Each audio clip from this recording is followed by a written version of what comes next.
For what, 2 decades now? The Kardashians have pretty much been the masters of reality TV. They built this whole empire by letting us into their lives. But, lately it feels like the cracks are starting to show in that perfectly polished image. The gap between what we see and what's really going on, well, it's getting kind of hard to ignore. So let's dig into the big question at the heart of their entire brand. And that really gets to the heart of it, right? When every single moment could be a scene for the show, when every relationship is a potential storyline, and every little flaw is just a plot point, what's actually real? We're going to look at this whole idea through a few different lenses: the performance of affection, the performance of perfection, and even how they perform their own history. So, first up, let's talk about maybe the most public romance we've ever seen: Kourtney Kardashian and Travis Barker. I mean, their entire relationship has been this super intense, non-stop display of affection. But you have to wonder, who is this performance actually for? Yeah, from red carpets to, family dinners. It seems like no place is off limits for their PDA. They're always kissing, always touching, and posting these photos that, well, they don't leave a lot to the imagination. But the key thing to remember here is that there's often a very specific and very young audience right there with them. Their own kids. And this is exactly where that performance just slams into a wall of reality. That quote, that's directly from one of their kids. It's just this simple and, honestly, kind of heartbreaking request for a moment of normal. A moment where his parents aren't performing for the cameras, or even for each other, but are just being parents. So you've got this really stark contrast. On one side, you have the public story they're telling. Travis saying anyone who has a problem with it is just miserable. But then, on the other side, you see the private reality, captured on their own show, where their kids, Penelope and Rain, have asked them to stop more than once. They're clearly uncomfortable. And it's not just the kids. The public, the very audience this is all for, is also picking up on how awkward it is. Their social media comments are flooded with people calling it embarrassing.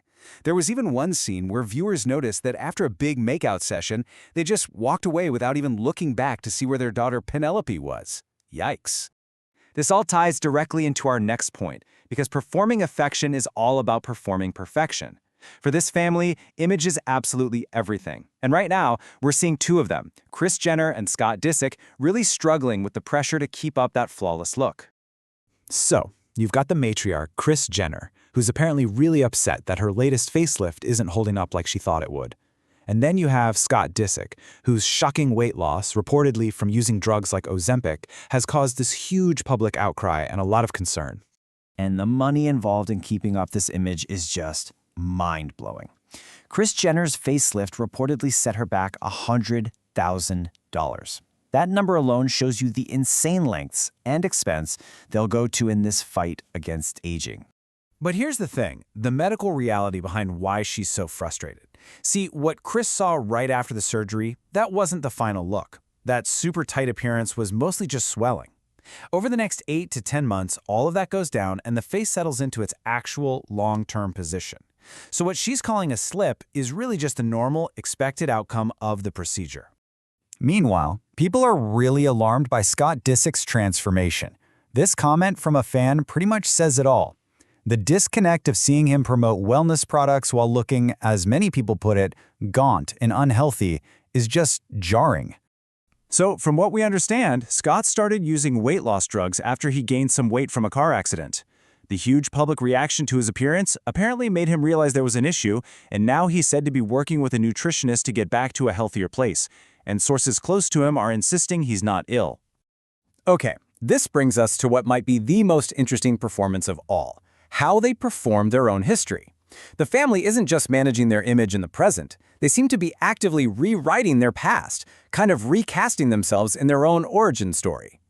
So get this, Khloe recently made this claim that the family was basically tricked into doing reality TV by Kris, that Kris just pitched it as a simple commercial for their clothing store. This story makes them sound like they were these reluctant, accidental TV stars, but is that what actually went down? If you look at the timeline, a different picture starts to emerge. After their dad passed away, the sisters took their inheritance money, plus a credit card, and opened their store, Dash. The store was struggling, and then, just a year later, Keeping Up with the Kardashians premieres, with the store as a major plot point. That doesn't really sound like an accident, does it? It sounds more like a lifeline. The reality was the sisters were in way over their heads with that store. They had zero business experience, and they've even admitted they had trouble paying their vendors and were barely making the minimum payments on their credit card.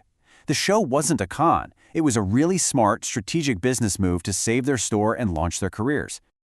So, when you put it all together, the performance of love that makes family uncomfortable, the performance of perfection that exposes all these insecurities, and the performance of their past that tries to erase their business struggles, one thing becomes crystal clear. The ultimate reality for this family is that there is no off switch.